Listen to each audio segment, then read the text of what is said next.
The Magic Umbrella.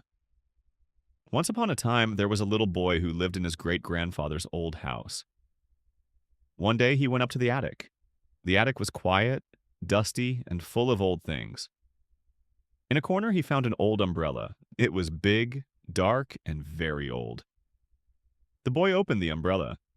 Suddenly, the attic changed. The room became bright and happy.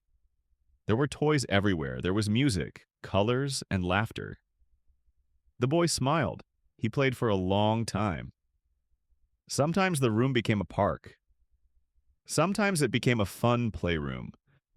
Sometimes it was a calm place to rest. When the boy felt tired, he closed the umbrella.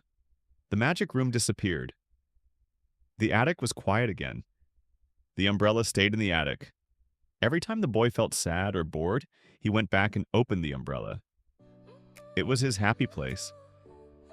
Years passed. The boy grew up. One day, he left the umbrella in the attic for his children. And the magic stayed there, waiting to make another childhood happy.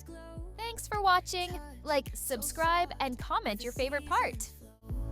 We met where the stars take their flight.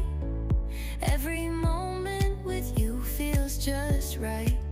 Whisper your name in the rush of the